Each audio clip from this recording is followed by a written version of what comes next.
Hey, Hey, it's fine. It's great to finally meet you.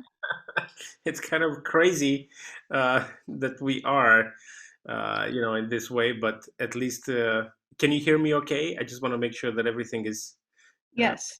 everything. And my husband is teaching piano lessons in the back, so if that becomes an issue, I've got headphones ready.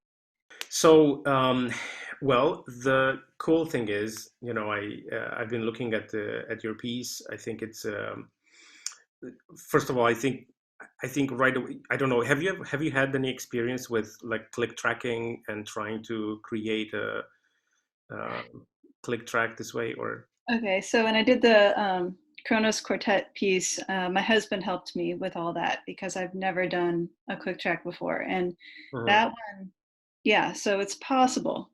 Are you looking for, I mean, that makes sense. You're going to need a click track or something for this. I think to create the first probably what I would do is I would create a click track and then start with timpani, piano, harp.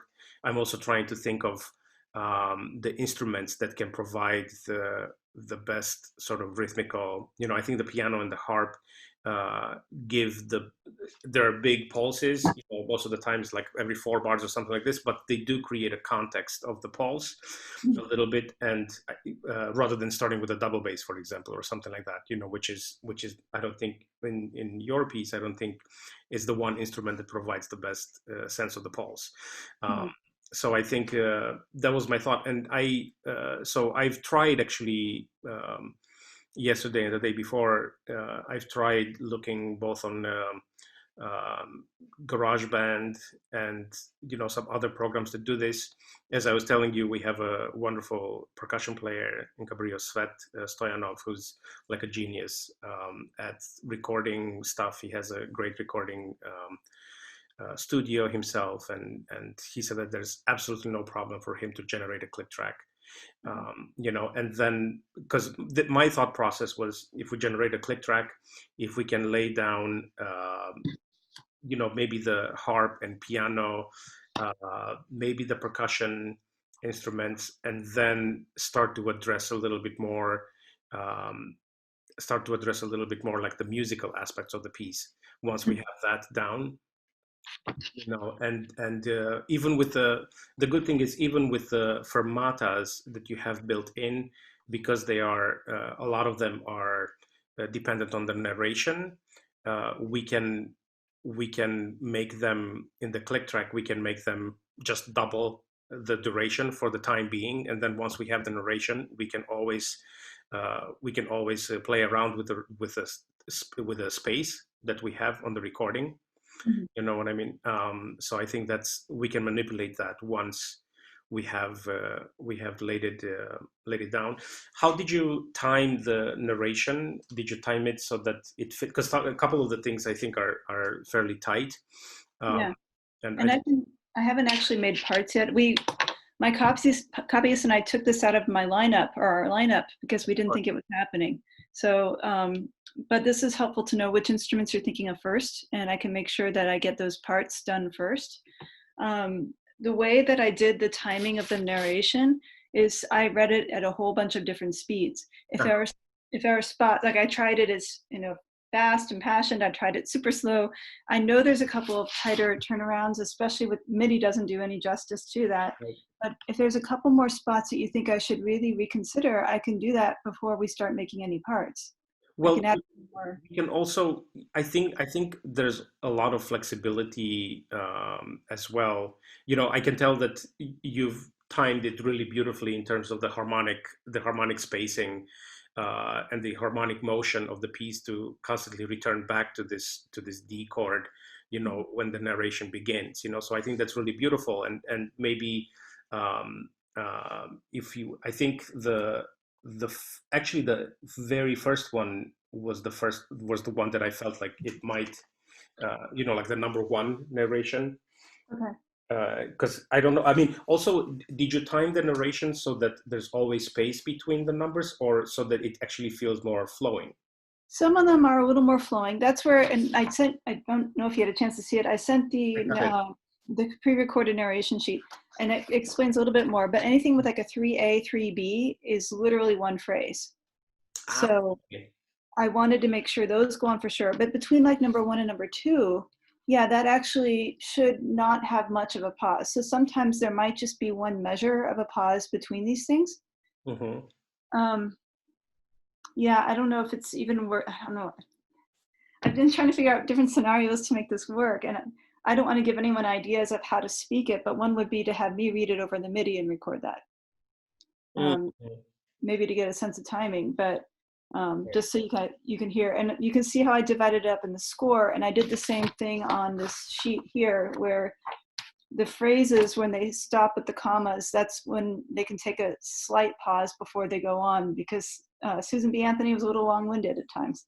And trying to make sure that people can digest what she said, so I didn't have to change anything, or I didn't want to change her words. I just wanted to edit out what I needed to, perhaps like shorten phrases. But if I know, then that's actually, if I can get you a new score today, I added the narration to the front of the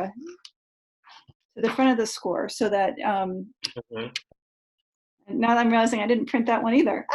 But my point is I would like for all the performers to be on the same page from the get-go, and that we don't have different versions running around. So I'm making notes here, and I'll send you a new PDF after the phone call. Okay. With all the narration added in the front, so everyone can read it through and understand what the the pagination. My pages are 4 pages off what you're saying right now, so that's why I want to. That's why. Okay. Yeah. But I love that I can see the measure numbers very easily, so that's not a problem. Okay. And you know what I mean. So I guess I don't remember what question I was answering, but we were talking about the Fermati lengths and using a click track. Right. So then we use the click track. Maybe we add 2 beats to each one of the click tracks, and I am prepared to make the click track myself. I feel like I have a pretty good understanding of this already from what I've experimented with, but I just because I also have a million and a half projects as well. If he is able to do the click track and feels like there's no problem, then I'm going to ask him to do the click track, and hopefully on Friday's meeting with the orchestra, we can already all listen to the click track, and I will sing along, sort of, and do the narration for them as well, just as a preparation for the music. And then maybe we can have one more session after that where you can join us as well, and, sure. and we can all talk about the piece. Yeah, if there's anything I can do to help, I totally respect you if you don't want me on that call on Friday, if you want that space with the orchestra. If it would be at all helpful, I'm happy to. I don't know what I've got going on, but I can make time for it. Let's do another meeting with you, because this one they don't know yet. They just know that there's a very cool project that I'm proposing to them. They don't know what it is, so I think they're gonna feel. I mean, Cabrillo, they're very open. They love composers. It's who we are. But, I just want to give them the opportunity to understand what the project is, and then invite you in the mix. Sure. That makes perfect sense. So that's why I'm saying I didn't know where, but if there's anything I can answer questions, you can, after you announce it or whatever, you can, and definitely I can put if you don't mind, I'll put on the bottom of the PDF just that this is licensed to Cabrillo. Yes, thank you. All those things. I had one small question that I had that was not terribly clear to me. In 93, this is measure 93, at rehearsals fee. After we arrive at this fermata at the end, of course, technically we would wait for the narration to finish, but do you want a breath before the next section begins, or do you want it to sort of merge into the next section right away? Yeah, you're right. I didn't actually specify that one. It's funny because I went through that question so many times in a couple spots like that. I can hear it both ways, and that's part of the problem. I think one of the things that's always the challenge as a composer is I don't want to make all of the artistic decisions, because I want the orchestra and the conductor feel like they have room for interpretation. So my definitive answer would probably be to have a small break if you feel like it's appropriate, because what she's talking about is pretty awful. Yeah, yeah, yeah. And that's one of the first times that it really hits home just what these women were up against. Mm-hmm. For us, 100 years later, I was shocked to read that they didn't even have rights once they got married. I had no idea. I hadn't realized it.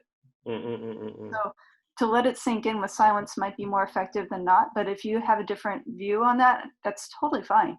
Yeah, my instinct immediately was to have a little bit of silence also because I wanted I don't know if you thought about this, but I wanted to make a point of like this fermata pianissimo dying away, and then the piano actually is a different context, Sure. that comes after that, and this yeah, I think it'll create a nice different gesture.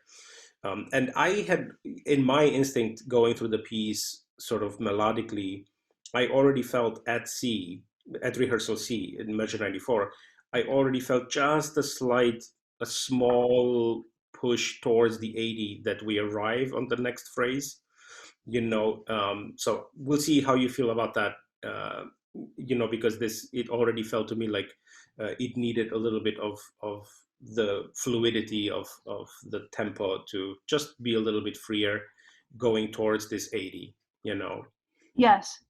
but Um, yeah. Yeah, you're absolutely right. Do you want me to add a little fermata then at C? Would that be beneficial for the performers to see? I already put for myself, I put a comma there, and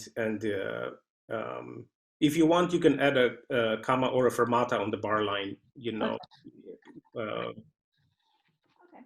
whichever way you want it. But what I'm saying is at C, I might increase the click track by like one or two, Sure. so from like maybe like 70 or 71 or something like this, very, very small, but just so that it gives it a feeling of going towards the 80. Yes. And Um, especially because the strings are pitching only, everything dies away. Yeah, it yeah, makes sense. yeah. And then there's only a couple themes in this whole thing. I ended up charting it out, and it was all very fun. But this was beginning of really the second theme is at 94, where we've now got these climbing things that start. So yeah, I think that all makes sense. And because you do right here to the ordinario vibrato, it reminds me. So when you don't specify vibrato, like at the very, very beginning of the piece, I'm assuming it is vibrated, right? Yeah, usually I tried to do a full, oh, it's because if you look at 80, I had the, You have not, non-vibrato there. I know, but so just as a point of departure for your music, yes. because you have, and the reason why is because you have the harmonics in the lower strings. I know that the upper strings will be like, okay, should we vibrate against the harmonics which are pure, or do you want this to be very, very transparent, pure tone? And we can experiment. That's the other thing that's really cool about this. I want us to be able to not just record to a click track, but I want us to have a real rehearsal, where we listen back to stuff that we've done, and then we can make decisions, you know. So we can try different ways. To me, I think it would be nice to have the difference between the harmonics and the flute, clarinet, sort of this pure tone, and then the first and second violins actually be a little bit more expressive. I think it might be nice to have this difference, but unless you have something completely different to that, No, the thing that came to mind, knowing that they were going to be harmonics, I kept thinking that and that you would probably have them just bring it down a little bit. So there was going to be some vibrato, Mhm. but not that much. Not expressivo. Okay. Maybe I should have just said minimal vibrato there. You Um, you could even just say poco vib. Coco That's probably what I will tell the orchestra. Uh, and I can do that with the flutes as well then. yeah, with the flutes, I think it's because that sound. I don't know. Correct me if I'm wrong, but for me, that texture is actually. It looks to me like it belongs as a reinforcement of the pulse of the harmonic line. Yeah. So for me, if anything, I would like this one actually. I would probably experiment with it being very transparent and sort of flat tone. You know what I mean? Not flat as in non-expressive, but without vibrato. Actually, just this. You know, and for the clarinet is beautiful, so Mhm. it would match the clarinet. So um, I'm trying to think what would be the wording that. Non-vid. Not vib or even something like bell tone. Okay. You know what I mean? Because um, it kind of addresses the way that you treat the dashes as well. Yeah. Slight emphasis, small separation between the notes. This sort of, like a very very pure arcode vibraphone. That actually speaks on time, and Yeah. you um, so Okay, so I could say not bell tone. I do use actually. I have a slightly different definition for bell tones that I use elsewhere in the piece, which is more of like the forte piano type of attack with a accent, like a bong that really right. draws back. So there is that to watch out for. So, but I think with the fact that they don't even have a tenuto, I could add tenutos if that would help, just to the attacks. Or maybe just say non-vibrato in the winds. You know what? Or you know what I mean? Because I love composers that are consistent in their own music. So if you're already using the terminology, I Elsewhere. don't want to encourage you to muddy your own clarity. Okay. You know what I mean? With something like this, like in measure 282, 282, because the winds are finishing in a forte on that downbeat. Yeah. Right? So the mezzo forte subito in the strings, you want this sort of elision, right? Where they start this mezzo forte right away from the downbeat, and the winds arrive at the downbeat, or do you want everybody in the orchestra to make a little diminuendo, and then it's a it's fast enough where it will be almost perceived like a subito softer dynamic, Mhm. unless you want that. Unless you want it to be, because then also are the brass at all coming back, or are they sustaining through? Are they making a crescendo themselves? Like what's happening, with them? So So what I hear at this spot is really a blunt cut. It's like this was the hardest part to put together because I wanted, if you look back at measure 258 around there, 17A, to yeah, have these big blocks of sound and then have the urgency of the voice. These are the spots I'm most worried about with the narrator. mhm, mhm. Uh, but I wanted, and that you bring up a really good point about 282, because what I hear is one big block finishing at the end of 281 and the new block beginning at 282. If you think it would be easier to get together, we can certainly have people diminuendo in 281 No, to, actually, if you want it this way, I don't know, like how necessary is it for you that the winds actually play that downbeat? well, the main reason I put it in is I know that sometimes it's easier for players to aim for that downbeat than not to have it there. But I think the way you can solve that problem quite easily is instead of putting the downbeat, you could just make a crescendo on the last beat for the winds that is the most difficult, which is the flute, piccolo, clarinets, English horn, that make the crescendo. See, in the bassoons, you didn't finish the phrase anyways. Uh, right. you know what I mean? And so you can do the same with the oboes. You don't have to worry about it. The contrabassoon bass clarinet, there's no problem.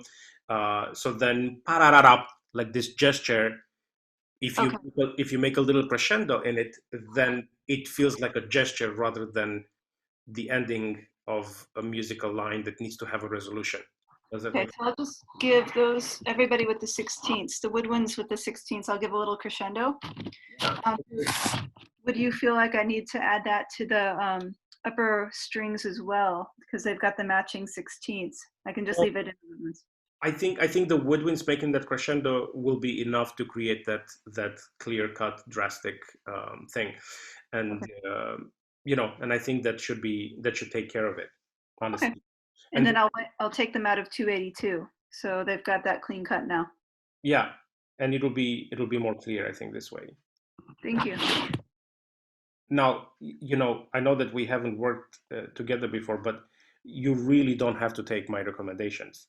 I really don't mind if you say, no, no, this is exactly what I wanted. I don't mind. No, So, just because I suggest something, it's and if you're gonna, but if you are gonna take that note out, you might want to consider taking it out in the piano as well. So Yep, that makes sense. Really, this is I really see these as collaborations. Like, I know that I can only take the music so far. To hear your expertise and to know what's going to work well for the group means so much to me, because that helps kind of put the complete details on. You know what I mean? Yeah. This is very helpful to hear. Good. And if I really feel strongly about it, I'll let you know. Yeah. The only then question I have is I'm looking at measure 368 at L. Yeah. And this is a spot where really, once I got to what is the biggest moment of the piece, that's when I let things roll at fortissimo the whole time and all that. And should I really mark brass at fortissimo or not? I think that in the chorale that you have written, I mean, you can maybe reserve the trumpets at just one forte. Because the thing is, for a brass players, when they see a forte and then they see a più afterwards, they're gonna play they're gonna play louder seeing forte più than they would if it was a fortissimo as a contrast. Does that make sense? Because they will look at forte, but then say forte but more, forte but bigger, rather than just a fortissimo. Or you can actually